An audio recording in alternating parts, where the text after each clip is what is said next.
Live yet. Okay, let me make sure. It looks like that is working. And it looks like we have sound. It's picking up. So I want to show you today we will be, we should be on track. So we got a little bit behind. We should be on track. If you look at the schedule, we have week 6, September 26th, which is today. Modern ethical theory, continued corporate social responsibility, and then chapter 3 quiz is due. And then also module 1, exam 1, module 1 is due on October 7th. So next week, we will not meet in class. I give you that time to take the exam in class time. So it's in D2L, you have that. It is open note, open book because it has an essay that will require that you cite for the essay. I'm going to say a few words briefly about the essay so that we can do a better job than I've had in the past. Students never listen to me when I do this, but hope springs eternal. I've had students that have just answered no. That's not an essay. I've had students that have done bullet points. That's not an essay. An essay should contain at least 5 paragraphs. That's going to be like a C level essay. And I believe I put in the course content, if you go to the orientation page here and you look at this case 21, and then I've given you a sample essay answer, which is a C level answer to the essay. And then I had a student last semester question. He's like, well, you had very specific, questions at the end of case 21. I'm like, the questions are for classroom. This is a case from a textbook that I wrote.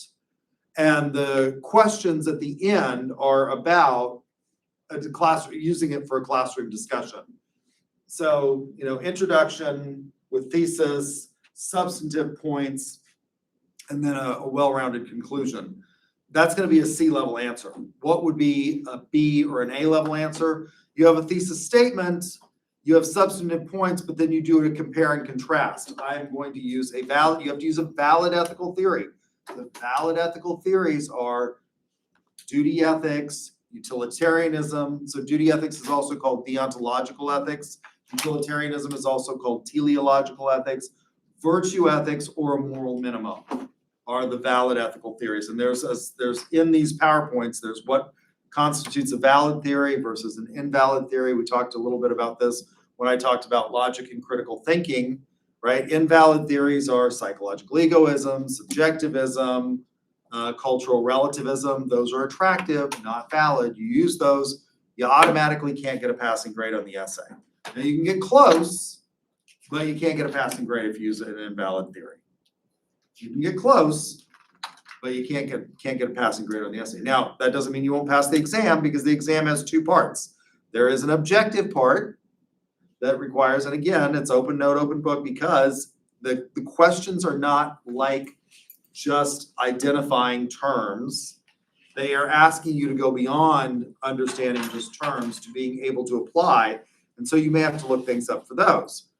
So next week on Tuesday, we will not meet in class. You will have that time to do the exam and do a good job on these. So I'm giving you lots of opportunities to do a good job on the exam.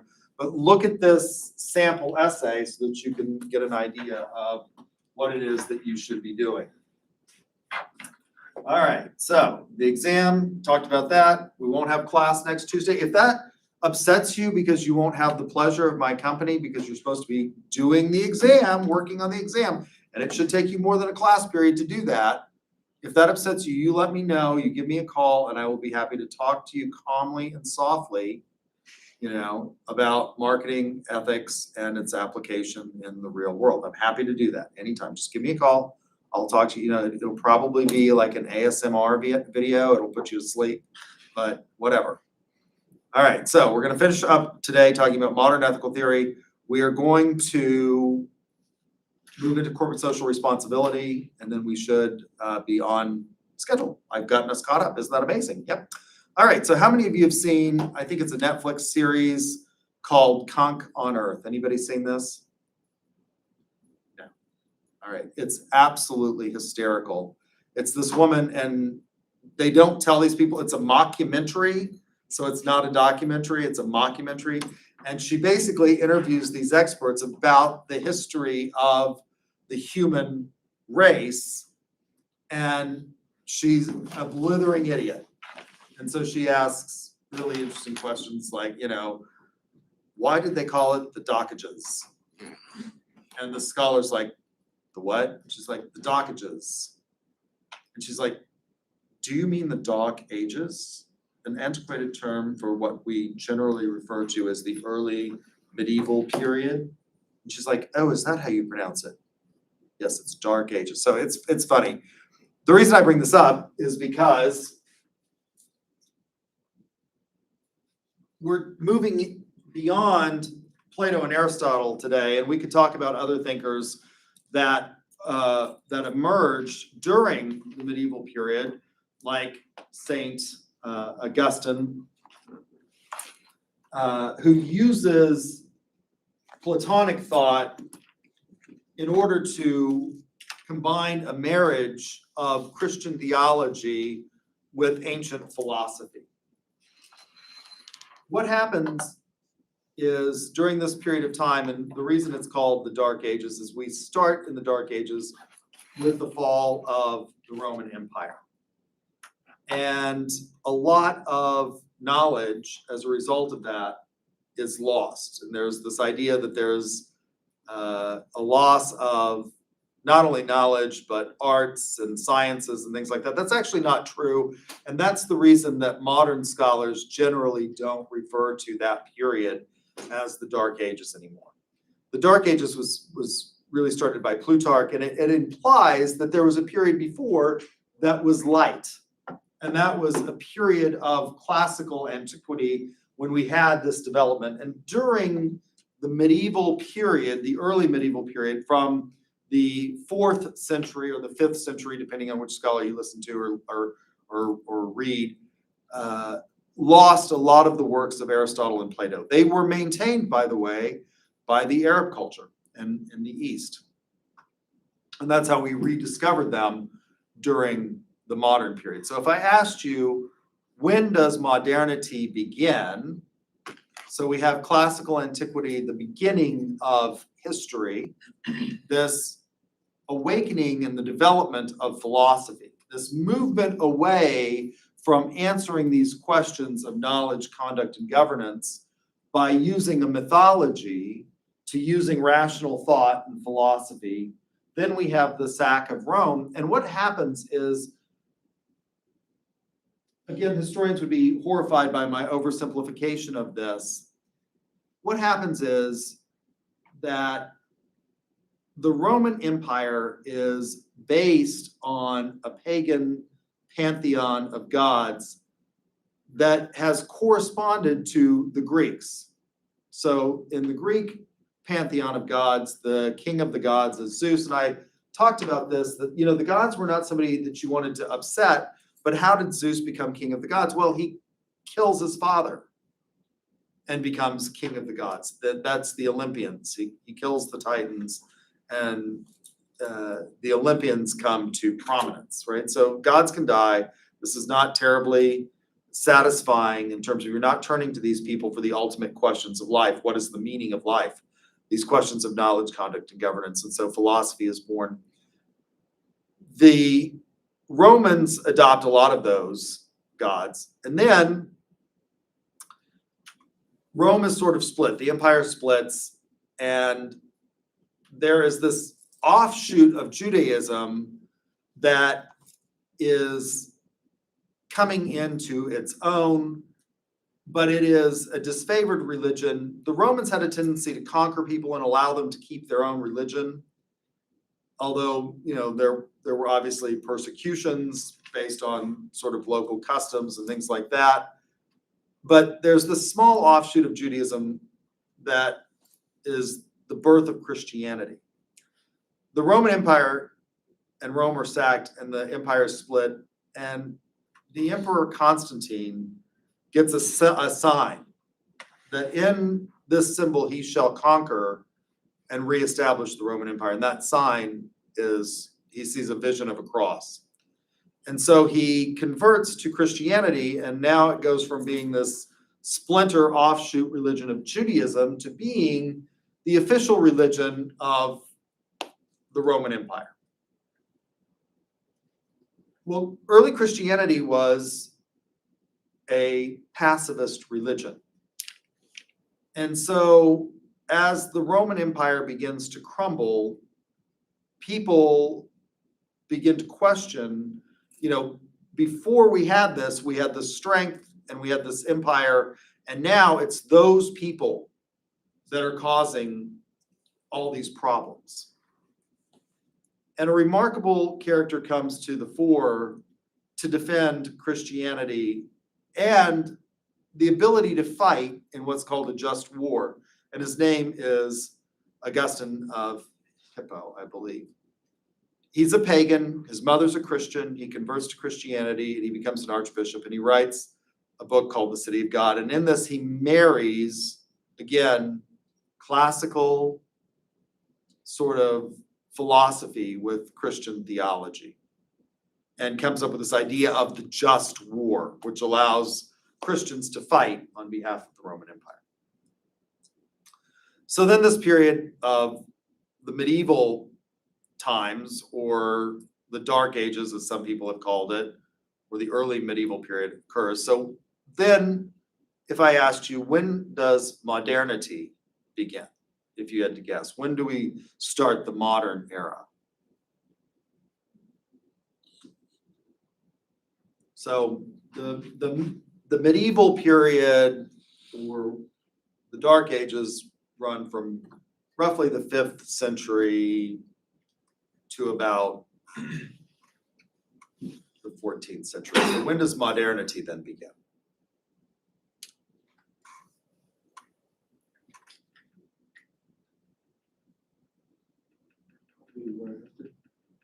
Right after, which is what?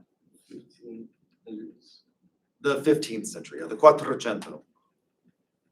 And it begins really with the writings. It's the Renaissance, the discovery of the New World, and the writings of one person. The first modern man is someone named Niccolo Bernardo de Machiavelli. And Machiavelli's most famous work, the one for which he is known, is a book that he didn't intend to be his most famous work. It's called The Prince. It's a very short work. If you want to read a work of philosophy that you can read in one sitting, you can read The Prince in one sitting. Very, very short. And what makes it modern is that Machiavelli separates out the way government and power and politics actually work from the divine. There is no more idea of God, establishing governments. For Machiavelli, governments are established by man. This is a complete separation of church and state. And he writes The Prince for Lorenzo de' Medici to try and get back into power in the Florentine Republic. Doesn't work. Machiavelli gets a bad rap for The Prince because he talks about the raw exercise of power. In The Prince, Machiavelli says there are two types of governments. There are principalities and there are republics. I'm not going to talk about republics because I talk about them elsewhere. I'm going to talk about principalities. And in that work, he talks about how princes maintain power.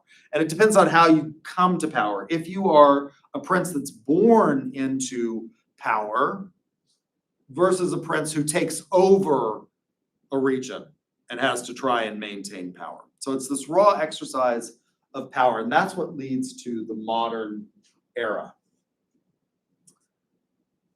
In this modern era, we get two sort of opposing views of morality based on this. Now, Machiavelli is often associated with the phrase, the ends justify the means. You find that in nothing of Machiavelli's writing. And in fact, again, in my opinion, The Prince is a minor work. It was written for one person. It was never intended to be his major work. If you want to know what Machiavelli's major work is and how he feels about, for example, Republican government, you have to turn to the discourses on Livy. The discourses on the first 12 books of Titus Livy. And that book actually has more influence on the founding fathers. We don't really have a democracy in this country. We say we do, we don't, right? In that book, Machiavelli talks about republics. And what is a republic? A republic is, in classical antiquity, it is a form of government in which you have elements of monarchy, elements of aristocracy, and elements of polity, or what we call democracy. And the Roman Republic had this. So the element of monarchy that the Roman Republic had was they had consuls, who, there were two of them, and they were sort of the executive branch of the Roman Empire. Again, historians are going to be horrified by my oversimplification of thousands of years of Roman history. The aristocracy were the Senate, and then you had elements of democracy. These were tribunes that were elected sort of to settle local disputes by the local level, as I understand it. Now, in the United States, largely, that's monarchy, aristocracy, polity, P-O-L-I-T-Y, or democracy. In the United States, our founding documents, the Constitution, lay out this, and it was largely developed by John Adams. We have an imperial presidency, which is an element of monarchy, right? We have a strong president. We have an aristocracy, that is the Senate. Senators were not popularly elected in this country to begin with. They were elected by state legislators. They serve a 6-year term. They do not represent people, they represent states. And the way the current Senate works, about 35% of the population in the United States controls 51% of the United States Senate. That's not democratic, folks. That's not democratic. Montana, who has more sheep than people, has the same number of senators as California, which is bigger and has a larger economy than most of the rest of the world. That's not democracy. That's an aristocracy. We also have a Supreme Court that is not popularly elected and holds a tenure of life. That's an aristocracy. And then you have elements of democracy. Where do we have elements of democracy in the United States? It's called the United States House of Representatives, the People's House. The People's House is the only, it's one half of one branch of government that represents actual citizens. Every congressman represents roughly the same number of citizens. So Machiavelli's greatest work, in my opinion, is the discourses on the first 12 books of Titus Livy. So that's our first modern thinker. Out of that, the prince, he never says the ends justify the means. But in the patrimony of Machiavelli, you get Jeremy Bentham and John Stuart Mill, who do pick up on this, and they do say that the ends justify the means, and that is utilitarian principle. This is the theory of ethics that students in business like the most. It's not the one that the liberal arts students like the most, but it's the one that business students like the most, because it is deeply ingrained in your familiarity with classical capitalism, which is predicated on not in ethical terms, but classical capitalism is predicated on the maximization of utility. Now, if you want to get a worthless degree, get a degree in economics, they simply rename things that we all understand intuitively with fancy terms. What is the maximization of utility? But that's what economists talk about, the maximization of utility. And the free hand of the market will allow for the maximum. Doesn't work out. But we're going to pretend They've renamed things that we all understand intuitively. So what is the maximization of utility? Happiness. What? Getting the most use out of everything. Yes, getting the highest and best use out of a resource. That is the maximization of utility. What'd you say? You said happiness. That's the ethical version of it, right? So the maximization of utility could be summed up as getting the most bang for your buck. You all work hard for your money, and when you go to the store, you want to stretch that dollar as far as you can. That's the maximization of utility. You want to buy the most amount of goods that you can for your money, right? And this leads to the efficient market hypothesis, which doesn't, again, really work. In utilitarian terms, in terms of not economics, but morality, what we're looking at is the greatest happiness principle, or stated negatively, the least amount of pain. If you can't create happiness, how do you have the least amount of pain, right? There are situations in which what we're going to do is we're not going to be able to make people happy, but maybe we can avoid pain. Now let's think about a recent event that we all experienced, and that is the pandemic. The SARS CoV-2, or what is called COVID-19 pandemic. In the early stages of the pandemic, lots of people are dying. And then they come up with a vaccine. But the vaccine, and it was it was at the time that they released it, it was not fully authorized by the FDA. But it takes time to ramp up. So how are we going to distribute that vaccine? There's going to be pain and suffering. And almost everyone I know knew somebody. You may not have had a personal family member that died of COVID, but you knew somebody who died of COVID. That's enormously painful, right? How do we avoid that? How do we allocate the shots? One of the things that was interesting to me during this period was, and I watch MSNBC a lot. I watch Fox News a lot. I try to watch both so that you get a balance. But one of the people that I really like on MSNBC is a woman named Stephanie Rule. She's generally fairly bright. She talks about the markets a lot. But during the pandemic, she was like, look at this bill. Look at this. There's not $1 in this bill, to allocate shots and resources to hospitals for children. And I just wanted to jump through the television and scream, Stephanie, stop being an idiot.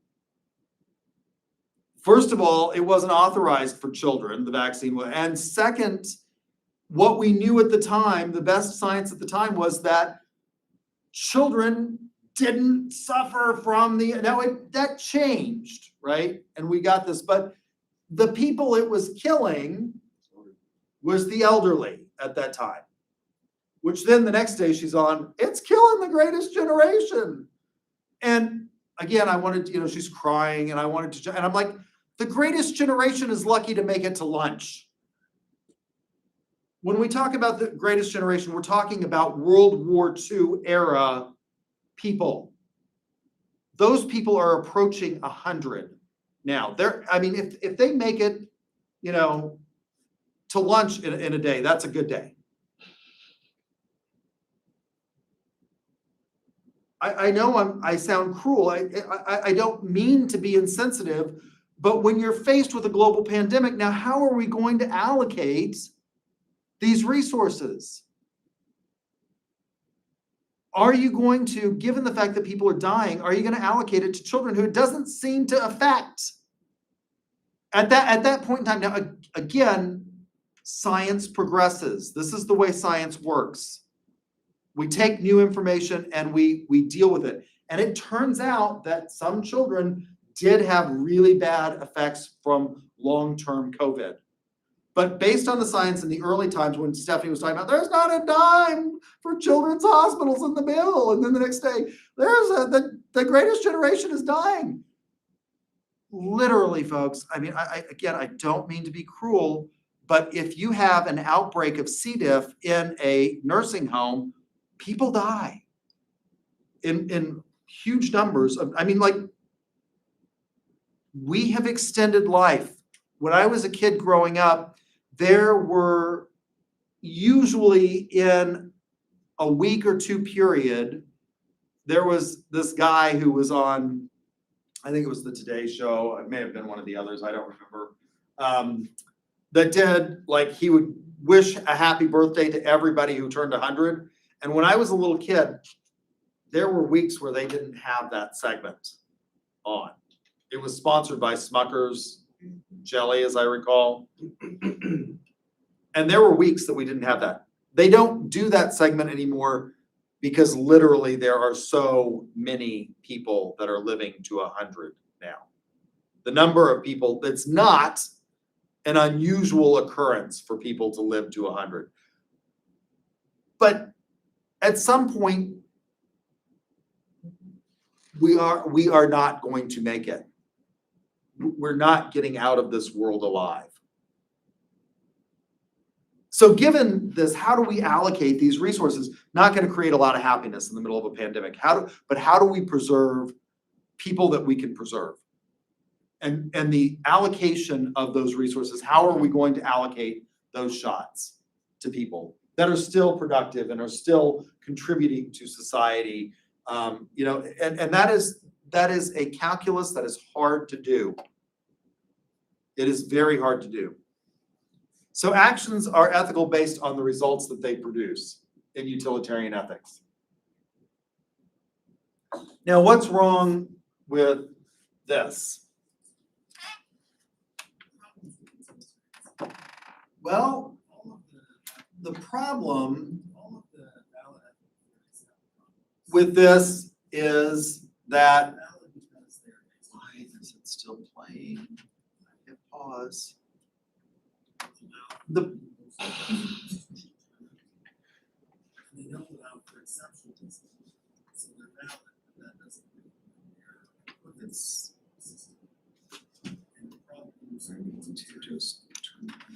There we go.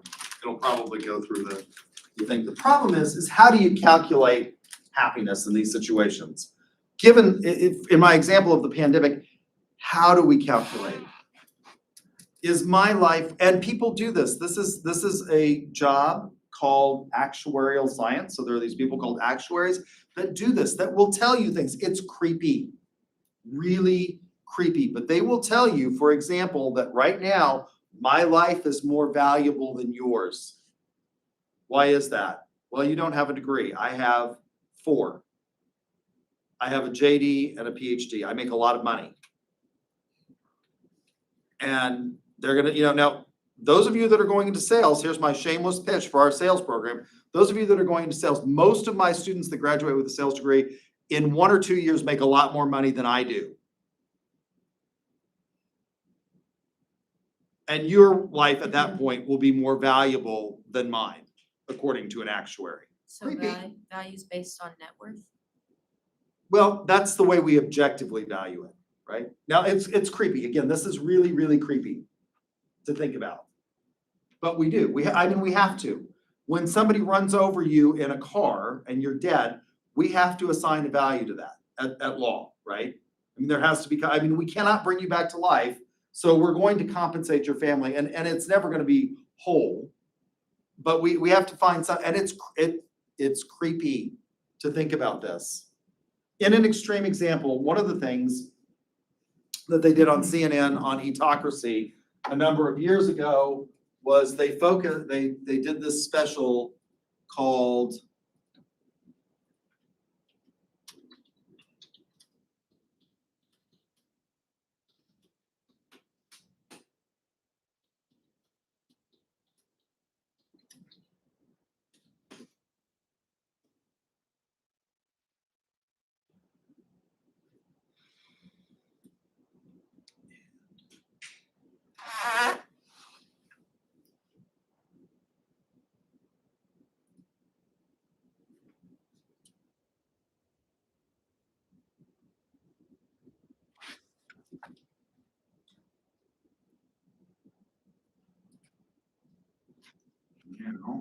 My computer.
So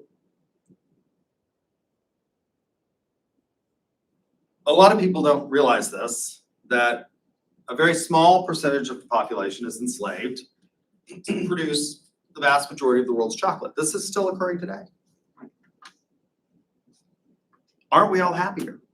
You have small numbers producing something that creates, I mean, how many of you are happy? We know when you eat chocolate that the same chemical reaction that occurs in the brain when you do all of the other things that you shouldn't do produces a feeling of happiness and euphoria. Very small. So in classical utilitarian principles, that would be okay. You could justify that. Small number, unhappy versus great happiness. Now, most of us say, that's creepy. Don't do that. Right? Don't do that. Let me give you another example of what you could do. Let's suppose that there is a policeman who is rather certain of the identity of a serial killer. How many of you watched the television show Dexter? Anybody watch the television show Dexter? A couple of you? So Dexter is a sociopath or a psychopath who has learned how to channel his psychopathic tendencies into a societally beneficial outcome. He works for the police as a blood splatter analyst, and he kills bad people, mostly murderers.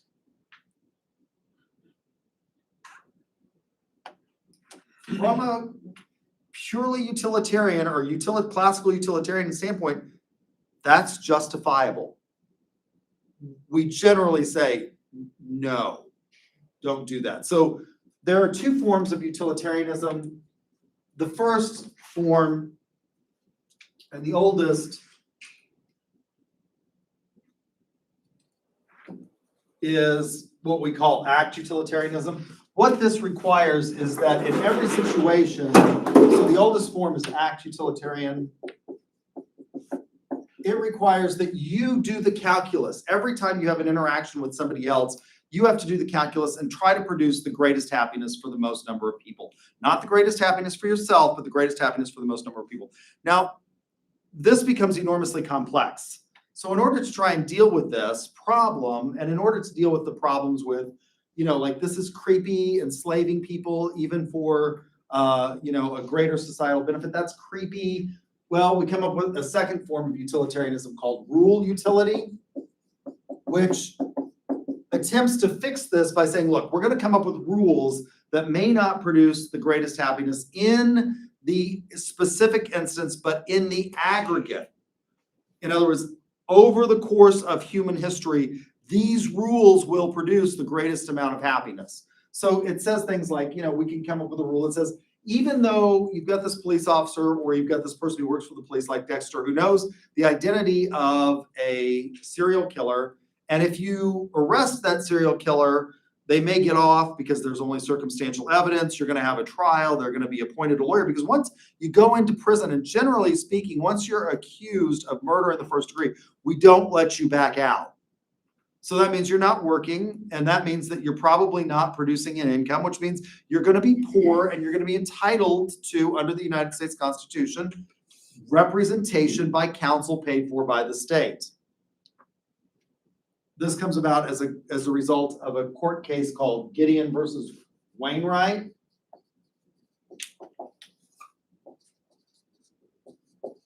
That says that you have a Sixth Amendment right to counsel when you're accused of a crime, if that crime is going to result in a restriction on your liberty. Now, you're not entitled to counsel if you get a traffic ticket, for example, and you go down to city court and you think you're going to fight the traffic ticket, because you generally don't go to jail for that. You're not entitled to a counsel at that point. But if you're charged with murder, this costs a lot of money, and isn't it just easier for someone like Dexter to take him out? Well, in that specific instance, yes. But by and large, on the whole, if we allowed police to do this, and there's a movie about this, they've remade this movie, it's called just Dredd. The first movie was called Judge Dredd, and I believe that it starred, the original Judge Dredd movie starred, I think it was not Sylvester Stallone, the guy who played Rambo. On the tip of my tongue. Anybody remember That's that? Sylvester Stallone. That's Sylvester Stallone. Mhm. Who's the other Was one? it? Uh, Isn't it Arnold? yeah, it's not Arnold Schwarzenegger. It's Sylvester Stallone, I think, is the one who plays Judge Dredd in the original one. Anyways, it doesn't matter. What this premise of this book, it's what we call a dystopian novel, and they've made a movie on it. In the future, the police are judge, jury, and executioner right then and there, because the world has become so chaotic that we don't have time for like courts and trials. So they judge you on the street and they spike you. Now, what happens in that dystopian is that people become naturally distrustful of the police, right? So in the aggregate, over the long haul, if we thought the police were doing this over and over and over again, that might lead to ultimately bad results in the aggregate, because people wouldn't trust the police. Even though our court system is inefficient, we shouldn't assume on right away that it doesn't produce the best results. So we come up with rule utility, which tries to fix these problems with classical utilitarianism. The calculus is just too hard for us to think. How many of you have done this? How many of you have done something that you thought would be really good, and you got to the end of it and it turned out not so good? I'll give you an example from my own life. When I was a kid, I liked to cook. I am the chef for my family's business, and I started at a very young age cooking. And one morning, my brother and I he was probably 4. He's 6 years younger than I am. And we were up really early, and we decided we were going to make breakfast for my parents. And that, we had a good intention, but it turned out really poorly, right? Like grease fire from the bacon, huge mess in the kitchen, smoke alarms going off, parents awake and not real happy. The problem with act utilitarianism and rule utilitarianism attempts to correct this is that in a really complex world, how do you start out, you think you're gonna make breakfast for your parents, it's gonna be lovely, and it goes, how many of you have done this? You've had some experience in your life where you thought things would turn out differently, and it's hard to predict. Even with rule utilitarianism, we can have this problem. We can have this problem where it's hard to develop a rule that may produce the overall greatest happiness. Now, their response to that is you have perpetual reform. In response to this problem of trying to predict, well, we come up with duty ethics, which is largely premised on Kantian principles. So it's the major thinker here is a guy named Immanuel Kant. And Kant has three great works. He has a critique of practical reason, a critique of pure reason. So they're called the three treatises, Kant's three treatises. A critique, should be capitalized.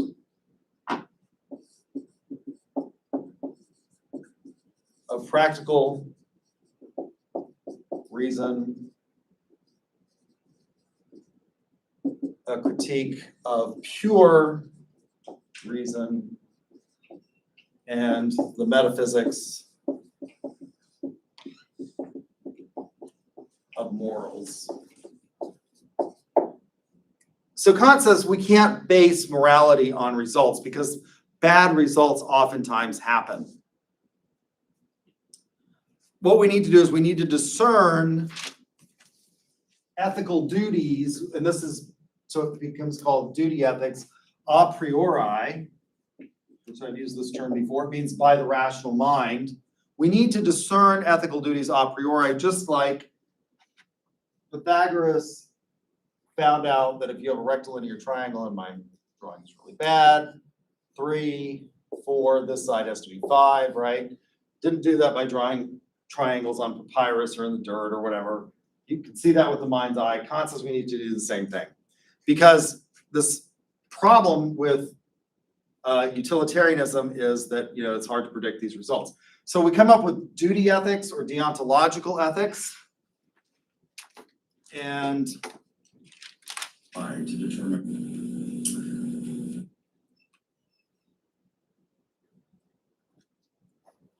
we come up with duty ethics. This again takes two forms. The purest or oldest form is religious absolutism. The problem with this form, religious absolutism, is whose book are we going to use?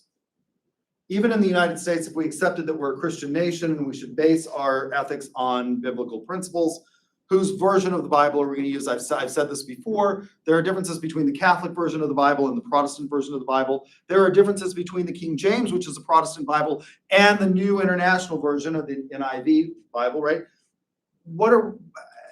And as we progress through time, what should we take away from the Bible? There are thousands of commandments in the Bible.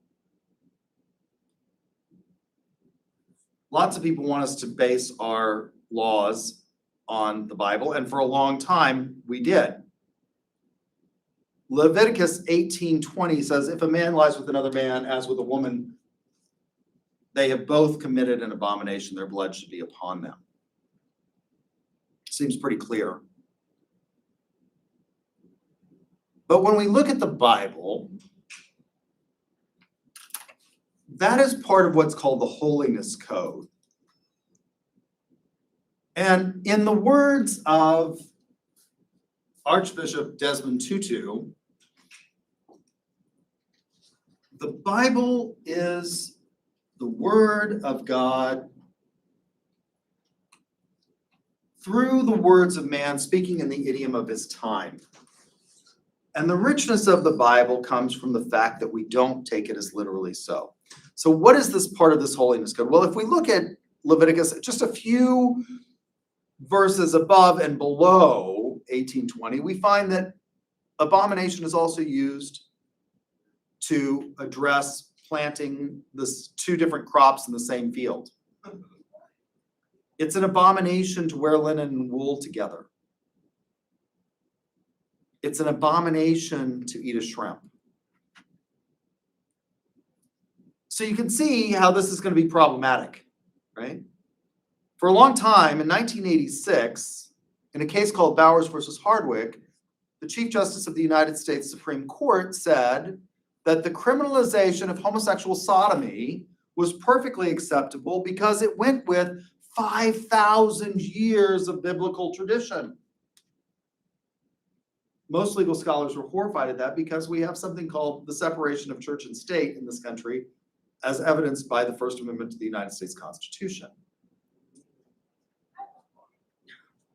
And in a case called Lawrence and Gardner versus Texas, in 2003, the court overturns Bowers versus Hardwick and says you can no longer criminalize homosexual sodomy.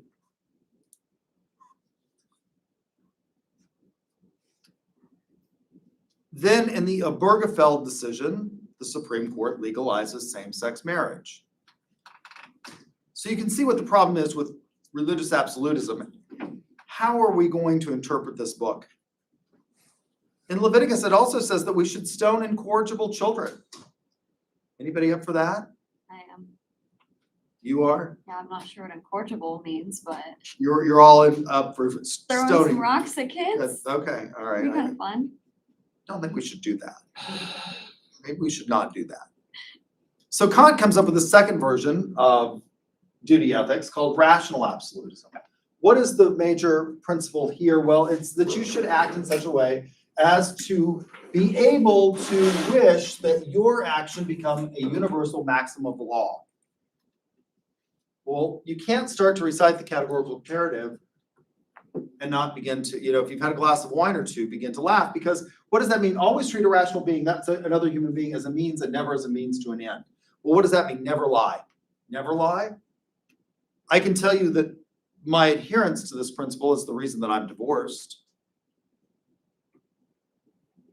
How does this dress look on me? Robin, this was my partner, my life partner at the time, person I was married to. You look like death in pastels. I will not be seen with you in that outfit. Go upstairs and change. Brutal honesty. She was a winter. Like pastels washed her out. Pastels look great on me because I'm Mexican. So, like, I don't look like death. If you're a ginger, which she was, wear black.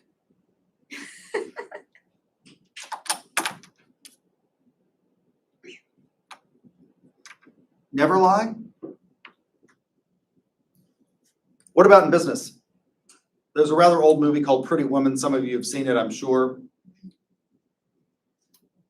Richard Gere plays this businessman. He's what's called an arbitrageur.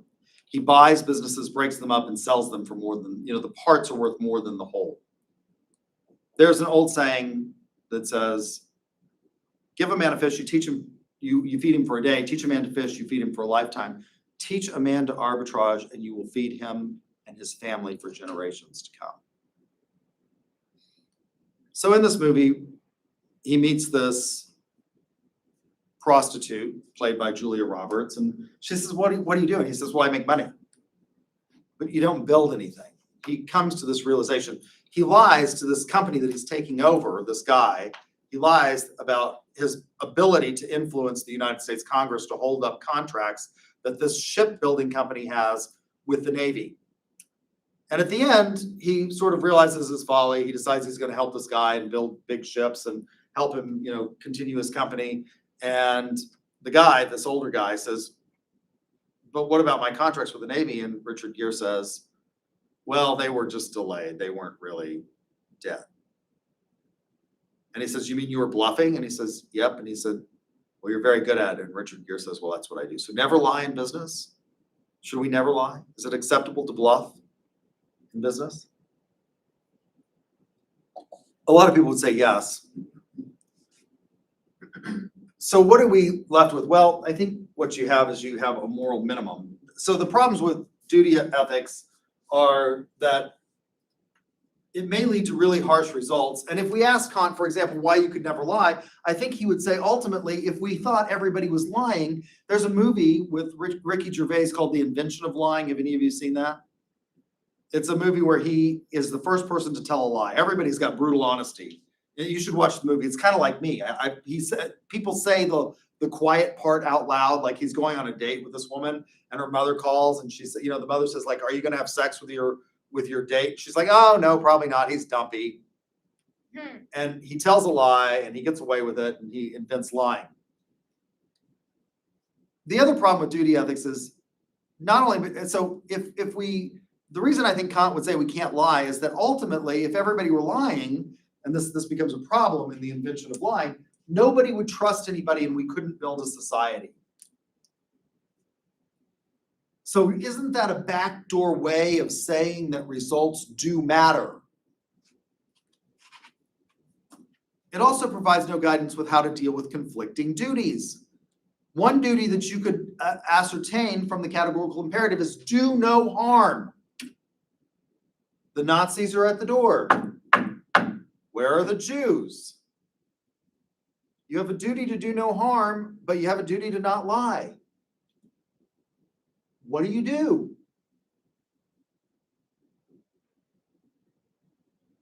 What is an acceptable moral minimum? An acceptable moral minimum is one that is based on reason. In other words, we don't allow for emotion in our decisions. It is based on a rational analysis of the situation. So one, it's based on reason. Two, it is universally applicable.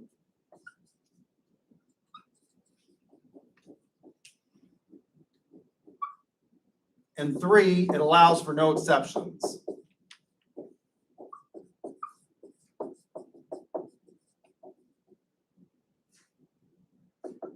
Exceptions.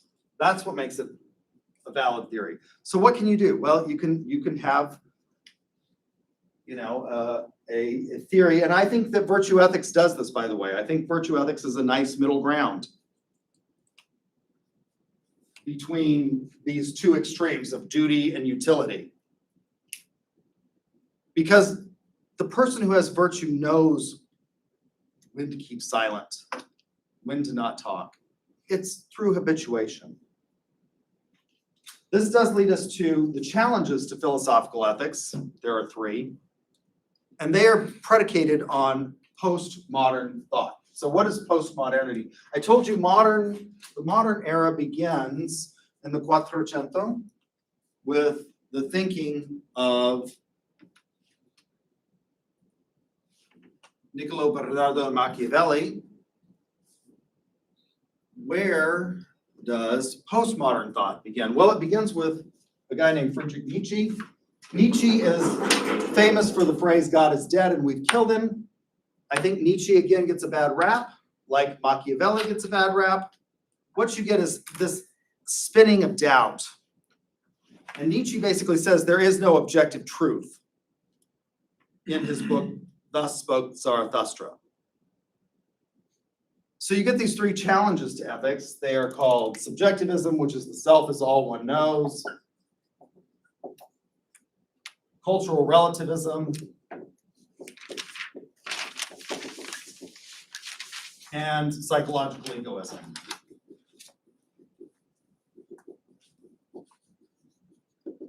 Now, what's wrong with these is that they're not based on reason, they're not universally applicable, and they allow for lots of exceptions. This one says ethics is all up to me.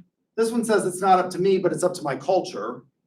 The problem with that is, could we say that a culture is bad? If we accepted cultural relativism as true, we could never have said Nazi Germany is bad and we should never repeat that, right? And then psychological egoism says, well, basically we can't help but behave the way we behave.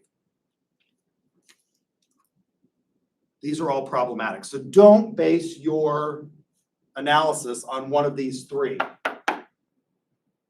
Yes. What's that second word in the second? Cultural. cultural relativism. Okay. I know, I have horrible handwriting. And these are all in the PowerPoint. If you look at the PowerPoint, these terms are all in the PowerPoint. So what is another thing that we can do in terms of business ethics? Well, we could use corporate social responsibility as a way of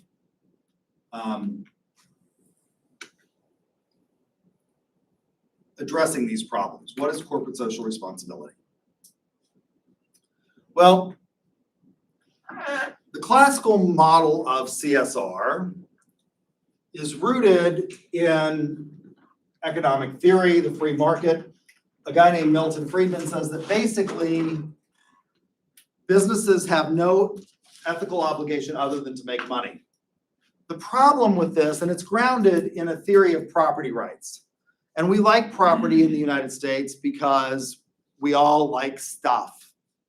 We own lots of stuff. And when you own property, you can do with it as you choose. In theory, when you buy real property, this is a big thing. I used to teach a course called American National Government. And in that class, I had my students write an essay called My American Dream, because they couldn't fake it. Even though we have, I mean, this whole thing, I've listened to all these lectures now in the past 6 months on ChatGPT about students cheating and using ChatGPT. This has happened for a long time. Like when I was in college, you could hire people to write your term papers for you, right? There were data banks of term papers out there. Sororities and fraternities had them.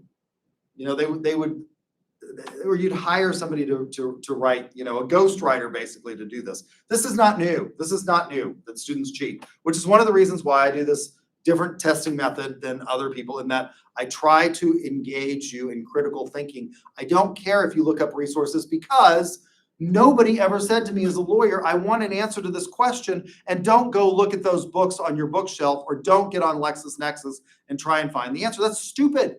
That's a stupid way of, I'm like trying to, no, dumb. So I recognize that you have these things. You know, the way I get around it is by having a lot of different data points. It's by asking you questions, getting you to respond in class, by looking at your essay, which you could go through ChatGPT, and I can usually tell because it's well written, really well written, and really shallow at this point. Now it's going to get better, I'm sure, but it's really shallow. Beautifully written, no substance from Chat. I mean, you know, right now, as far from what I've seen, right? So it's grounded in the legal theory of property rights. We like this idea of property. You own something in theory when you buy your little plot of dirt. So I had this assignment called My American Dream, because you can't cheat on that.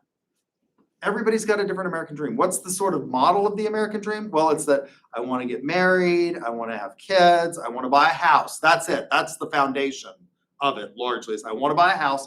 And when I buy that house, I own, in theory, from the center of the earth all the way to the heavens. Now, you really don't, right? Because probably you've severed at some point before you bought the house, the mineral rights have been severed. So all you have is really surface rights. Can you own all the way to the heavens? Well, you can sell air rights now. And in theory, in the past, when we said that, you could have stopped airplanes from flying over your house. You can't do that. So you can only own as much as you can use. There are lots of places that have height restrictions and things like that. The problem with this model is that, this classical model, is that it doesn't account for externalities or market failure. This is illustrated by something in classical economic game theory called the tragedy of the commons. And this comes from an actual event. If you go back in time, say to New York City, in the 1800s, there was this place in Central Park called the Commons, the Sheep Common. There is a famous restaurant on that Sheep Common called Tavern on the Green, which you can go to. It was closed for a while. And what it was a place where people could put out their animals to graze. Well, what happens to that when you do this? Well, nobody has an incentive to maintain the common. And so it gets degraded. That's called a market failure or an externality. Pollution is another example. We all need clean air, but we all drive these vehicles that pollute constantly, right? I'm probably one of the worst. I've had large boats. I drive a Dodge Ram Dually 3500, and I have an airplane that takes 100 low lead. It's leaded gas, folks. that we pump out into the atmosphere. And I had one of my friends point out, they're like, aren't you a liberal? I'm like, yeah. They're like, but you drive this vehicle that like pollutes, it's a diesel. You have this airplane that takes leaded fuel, and you have a boat which takes not gallons per hour, but gallons per minute. If you open it up, I'm like, yeah, you know, I don't have kids, the environment's not my issue. Yeah. Global warming's great for me. If we have seaside property here in Oklahoma, my property value's just gone up. So we have this problem with this property model. So what's a more modern version of corporate social responsibility? And it's sort of this based on reason, based on rational analysis, no exceptionalism, you know, universally applicable. The modified version of the moral minimum comes from Norman Bowie, and it's the first of all, do no harm. Businesses may not have an obligation to do good, but you do have an ethical obligation to do no harm. Second, you should try to prevent harm to the extent that you can. And then third, we should encourage good. We should encourage. And businesses are finding that if they do this, people actually respond. How many of you have bought stuff? How many of you bought shoes, for example, from Tom's? What's Tom's thing? And lots of people have followed this model.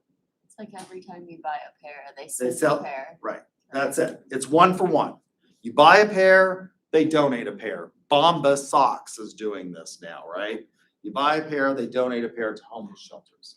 So encourage good. You don't have to do it, but a lot of people are finding that they do value, and particularly your generation, they do value things. So how do we do this? Well, it's based on a stakeholder theory, and this is what you should do in your essays. Every decision affects a wide range of people that businesses undertake. Stakeholder theory rejects the privileged position of stockholders. They are a constituent that you have to consider, but you have to balance all claims. How do you do that? Well, let's look at, for example,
Johnson & Johnson's credo. I'll see if I can blow this up.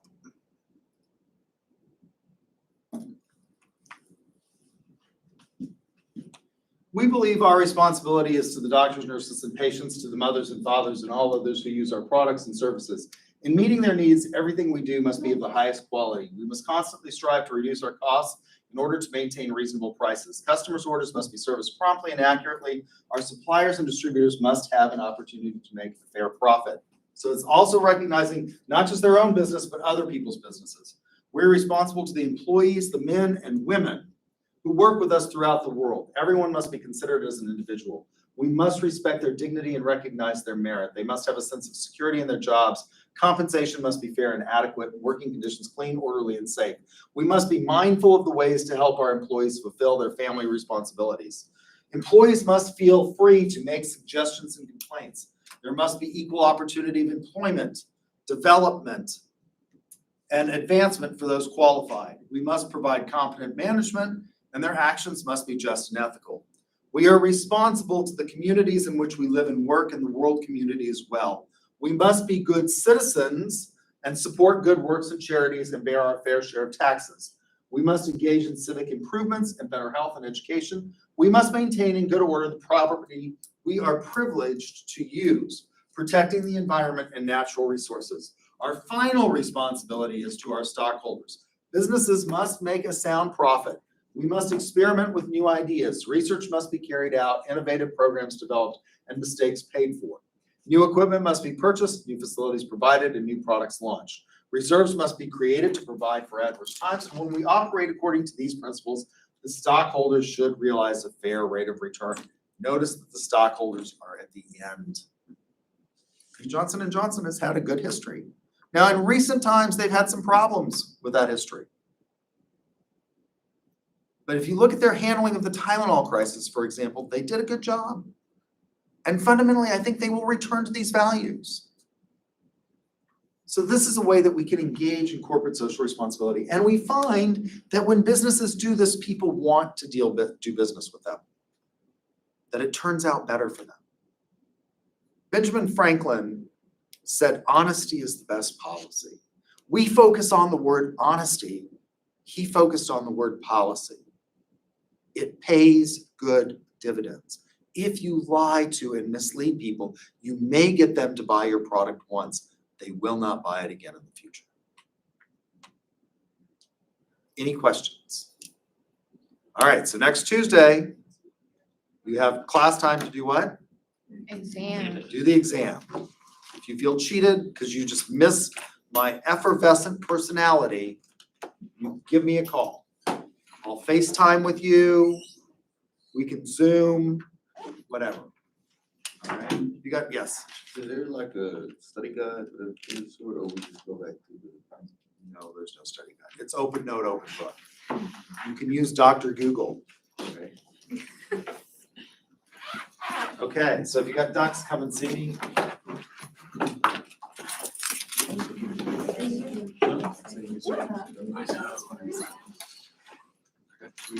I would say yes. Well, tickets are like $45. Are you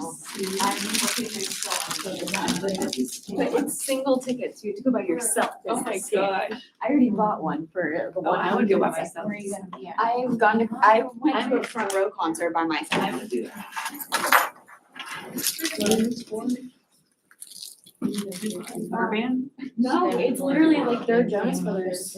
All right, you got one, Yes. what's your last I name? haven't done that yet. I will learn it by the end of the semester. I did the study guide, don't worry, I did it. How did you get this one? So you have 20, you have 20, is that it? Did I get everybody? All right. Good. Thank you. Have a good week, and I will see you. Oh.